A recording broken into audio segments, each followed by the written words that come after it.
Meus queridos, a paz do Senhor, eu sou o diácono Claudio Machado e esta é mais uma das nossas pequenas reflexões com base na leitura diária da revista Lições Bíblicas da CPAD, no terceiro trimestre de 2022, a lição dos adultos, que está tratando sobre apologética, sobre a defesa da fé. Nós estamos, assim como os irmãos dos primeiros séculos da era cristã, defendendo os conceitos bíblicos, evitando as heresias e tentando fugir das sutilezas, dos ataques sutis que o inimigo tem feito contra a igreja. Por esse motivo, o tema do trimestre é os ataques contra a igreja de Cristo. Ataques que sempre existiram. O inimigo não tem vacilado nessa questão de atacar a igreja. Nos primórdios ele foi direto. Os irmãos eram mandados para as arenas, eram mandados para a forca, tinham suas cabeças decepadas e assim por diante. Nos dias atuais, ele tem trabalhado de forma sorrateira. Ele tem minado, assim como um cavalo de Troia, ele tem minado a igreja de dentro para fora. Em vez de sofrer aquele ataque de fora para dentro, ele agora efetiva ataques de dentro para fora. E por esse motivo, o subtema do trimestre é as sutilezas de Satanás nestes dias que antecedem a volta de Jesus Cristo. Jesus voltará a qualquer momento. Os sinais estão se cumprindo. Certa vez perguntaram para ele: mestre, quando ocorrerão essas coisas e que sinais haverá da tua vinda e do fim do mundo? Jesus falava sobre a destruição do templo lá em Jerusalém e sua reconstrução no momento oportuno. E falou também acerca de si, quando ele disse que ele restauraria o seu corpo, que é o seu templo, em 3 dias. Aí, neste contexto, eles então perguntaram: que sinais haverá quando ocorrerão essas coisas? Que sinais haverão da tua vinda e do fim do mundo? E Jesus explicou esses detalhes. E na explicação de Jesus, nós vimos que quando ele disse: quando vocês ouviram falar de guerra, rumores de guerra, pai contra filho, nação contra nação, tal, doenças incuráveis, que nós estamos aí ainda sofrendo efeitos de uma pandemia do corona, o vírus corona de 2019, nós sabemos que é porque Jesus está voltando. E não é só por isso. Eu gosto muito de tratar esse assunto de escatologia, mas vou tocar no assunto nesse momento. Porque o subtítulo diz assim: as sutilezas de Satanás nesses dias que antecedem a volta de Jesus. E nós já temos que a qualquer momento Jesus volta, pois a figueira que é Israel já começou a florescer desde 1947 ou 48, depois da Segunda Grande Guerra Mundial, quando Israel foi declarado Estado independente. Então, desde lá que a figueira começou a florescer, Jesus disse: olhai para a figueira. Quando vês que ela está florescendo, fiquem alerta, porque se aproxima o verão. E o verão ali é uma referência à grande tribulação que ocorrerá após o arrebatamento da igreja. Se você ler Apocalipse, você vai ter dos capítulos 1 a 3 o período atual da igreja, desde Cristo até antes do arrebatamento. Do capítulo 4 em diante, você já tem a igreja arrebatada, justamente o período da grande tribulação, que vai do capítulo 4 ao capítulo 18. Então nós estamos às vésperas, vivendo os dias das igrejas de Laodiceia e de Filadélfia. Tem uma igreja que anda morna, nem quente nem frio, tem uma igreja que anda firme nesse contexto. Então, por esse motivo, Satanás sabe que Jesus a qualquer momento arrebatará a igreja. Eis o tema ao subtema do trimestre. Este é o nosso 4º vídeo da semana. Nós faremos 6 vídeos, como é de costume. Já temos 3 para trás e 2 à frente, querendo Deus. Você deve assistir todos. Aí eu aproveito para lhe convidar para se inscrever no nosso canal. Veja os outros vídeos que tem aí, veja se os conteúdos aí lhe agradam. Assista cada um deles. Verifique, pegue a Bíblia Sagrada, comprove, compare cada um. Aí, se por acaso o conteúdo for de qualidade, você se inscreve, indica para alguém, compartilha, comenta, curte, tá bom? Nós estamos já diante da lição de número 6. Esta semana está tratando do tema da lição 6. O tema da lição 6 é a sutileza das ideologias contrárias à família. Nós já tratamos algumas sutilezas. Tratamos na lição de número 2, a sutileza da banalização da graça. Lição 3, a sutileza da imoralidade sexual. Lição 4, a sutileza da normalização do divórcio. Lição 5, a sutileza do materialismo e do ateísmo. Esta foi na semana passada. E a lição 6, a sutileza das ideologias contrárias à família. Ideologias, no plural. Você pode pensar que é só a questão de gênero. Você pode pensar que é só a questão homossexual. Mas existem fatores filosóficos. O hedonismo anda sendo espalhado aí a mão aberta. Nos canais de comunicação, nas redes sociais, nas novelas, nos filmes, é o hedonismo, aquilo que dá prazer você deve fazer. E nós temos até algumas outras filosofias, como o fator comunismo. O fator comunismo também, que o Brasil corre um sério risco de voltar ou entrar por um caminho comunista. O comunismo também tem ideias contrárias à família, basta que você estude um pouquinho a esse respeito.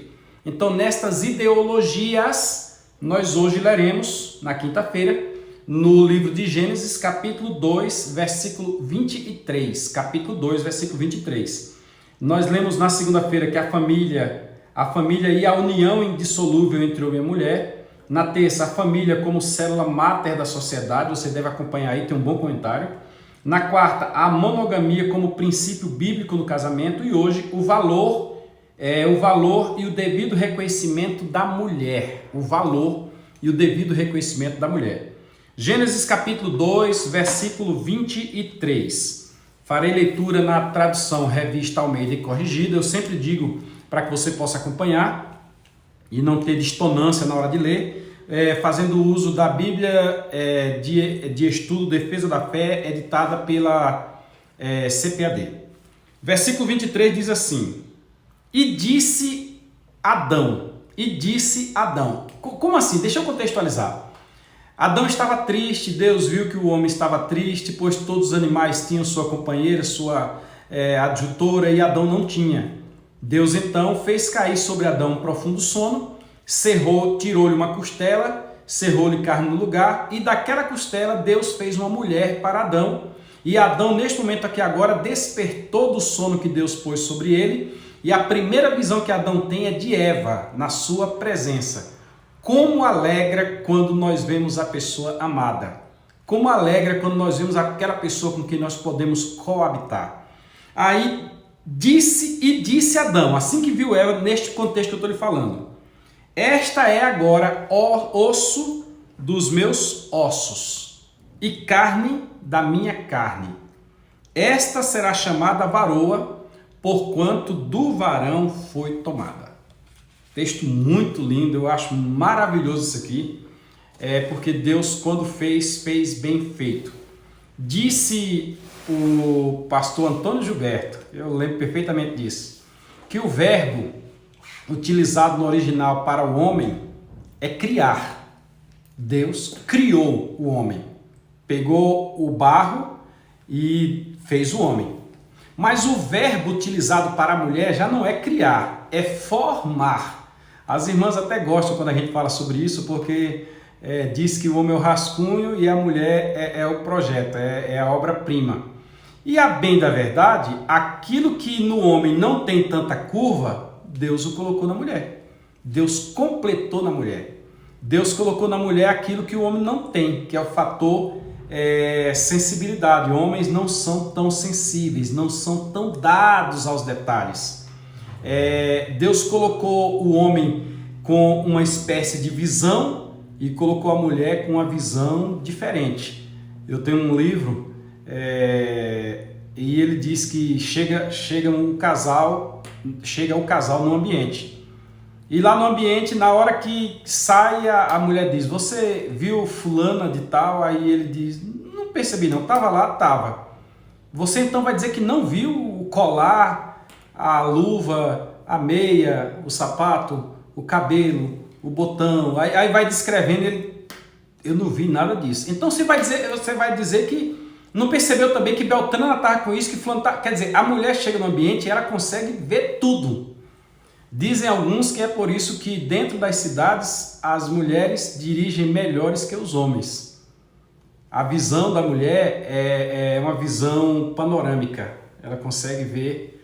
O homem não, o homem já é uma visão periférica, ele já só vê numa direção. O homem é um tanto objetivo. Ou seja, é por isso que Deus fez o homem de uma forma e fez a mulher de outra. Infelizmente, a história vem colocando a mulher como parte inferior. E principalmente alguns textos bíblicos que ao se referir, refere-se ao homem. Criou Deus o homem, aí diz assim, macho e fêmea os criou. Mas é por isso que nós temos o capítulo 2 de Gênesis, que está justamente explicando como é que foi feita a mulher. E Deus deixa muito bem claro, o homem foi feito do barro, do pó da terra, mas a mulher já foi tirada da costela do homem e melhorando o homem. Por quê? Porque a Bíblia, em momento nenhum, coloca a mulher como espaço de inferioridade. Ela não coloca em condição de inferioridade, de forma nenhuma. A mulher é posta na Bíblia dentro do seu contexto, do jeito que o homem também é posto dentro do seu contexto. Deus criou cada um com condição, capacidade de atuar dentro do seu limite, da sua condição financeira, da sua condição biológica, da sua condição genética. Eu ia dizendo condição financeira, porque falar condição a gente fica condicionado a falar financeira em condição, mas não tem nada a ver. Mas alguns mesmo assim colocam a mulher em estado de segundo plano, e bem recente foi que as mulheres vieram adquirir o direito de votar, que as mulheres vieram adquirir uma igualdade junto aos homens. Na Constituição Brasileira foi em 1988, 5 de outubro de 1988, que as mulheres se pegaram pé de igualdade, porque o artigo 5º da Constituição vai dizer todos são iguais perante a lei, independente de sexo, cor, raça, religião, e aí segue. Mas a Bíblia Sagrada já trabalha com isso há muito tempo. A Bíblia Sagrada, assim como nós temos aqui o texto dizendo que o reconhecimento da mulher, Adão já reconheceu isso. Nós não vemos Adão tratando Eva em estado de inferioridade, nem no momento do pecado. Ele, quando estava diante de Deus, ele disse, ó Senhor, foi a mulher que tu me deste. Mas ela mesmo, tete a tete, nós não encontramos Adão dizendo indiretas para Eva. Você vai seguir a história e nós vamos encontrar que na biografia de Jesus Cristo, na sua genealogia, na genealogia de Jesus, existe uma personagem que muita gente não queria ela na sua história. Raabe, a prostituta, está na genealogia de Jesus. Aí na genealogia de Jesus tem outra personagem que ninguém também queria, que é uma moabita. Nós temos aí Ruth, a moabita, ela está na genealogia de Jesus, ou seja, uma pessoa que ninguém queria, Raabe, e uma pessoa de outra terra, Ruth. E na genealogia de Jesus nós temos Maria, que biologicamente Jesus nasceu de Maria. E todos sabem, os que estudam a Bíblia pelo menos, que mulher não contava a genealogia. Então por que então dar o privilégio a Maria e não dar o privilégio a José? Perceba que Deus sempre tratou a mulher em espaço de igualdade, nunca em espaço de inferioridade. Nós temos no Novo Testamento, lá na carta aos Coríntios, que fala das mulheres que profetizam.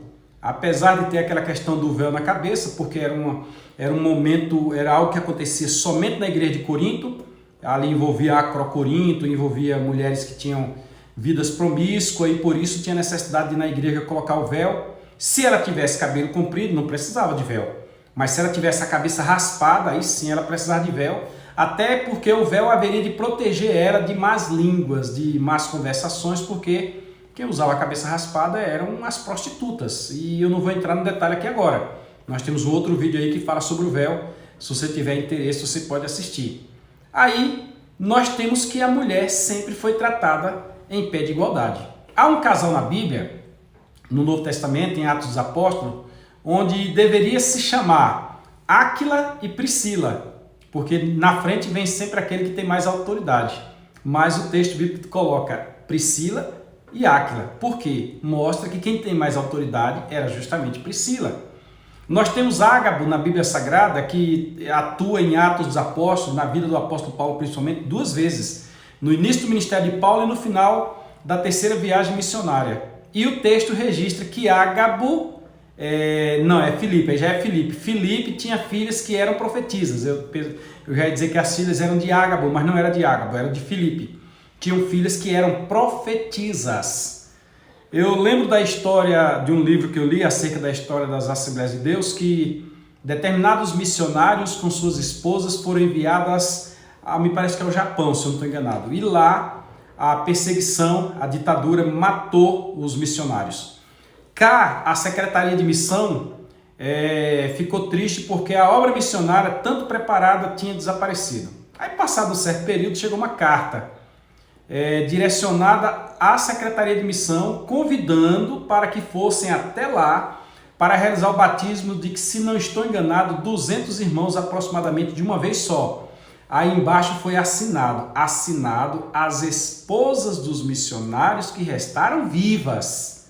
Isso quer dizer que a obra de Deus é realizada por todos, especialmente pelas mulheres. A Assembleia de Deus tem uma história linda. Eu tenho aqui um livro que trata das 100 mulheres que fizeram a história das Assembleias de Deus. Nós temos na história da Assembleia de Deus a irmã Celina de Albuquerque. Primeira pessoa, não é primeira mulher, é primeira pessoa a ser batizada com o Espírito Santo depois da chegada de Daniel Berg e Gunnar Wingren no Brasil, depois do movimento pentecostal da Rua Azusa nos Estados Unidos. E assim, hoje eu convivo com muitas abnegadas mulheres de Deus, mulheres de oração, mulheres de vida no altar, mulheres de palavra, mulheres pregadoras, mulheres trabalhadoras. Então, nós temos que a Bíblia fala deste reconhecimento das mulheres. E por que está sendo dito tudo isso? Porque nós não podemos colocar nem marido e nem mulher em segundo plano. Deus os fez com o propósito de, havendo este reconhecimento, e a Bíblia diz, tratando cada um como se fosse superior a você, e principalmente as mulheres como se fossem mais frágeis. Há uma questão biológica que dá uma alteração hormonal nas mulheres, mas isso é uma questão compreensível. O homem que é homem compreende isso aí. De forma que é nesta compreensão que Deus forma a família. Aí o camarada diz, não aceito isso não. Aí une um homem com outro homem. Não dá certo. Ou a mulher diz, não, eu quero outro igual a mim. Aí uma mulher com outra mulher também não dá certo. Ó, você está entendendo a mensagem que eu estou dizendo, certo? Se você assistiu até aqui, você gostou. Então, diga aí, o que você achou desse conteúdo? Assista os demais e mande isso aí para alguém, porque domingo nós estaremos juntos na Escola Bíblica Dominical. Deus vai salvar homens e mulheres, especialmente aqueles que não estiverem com as suas orações sendo impedidas, porque a Bíblia diz que quando há problema em casa entre marido e mulher, são impedidas as nossas orações. Ó, aguarde para amanhã, porque, querendo Deus, amanhã nós falaremos sobre a virtude da mulher na família e na sociedade. Estamos tratando essa semana do feminismo? Não, mas precisamos entender que é na união do marido com a mulher que nós temos a célula máter da sociedade, que é a família, e a partir daí nós temos tudo dentro do seu contexto. Legal?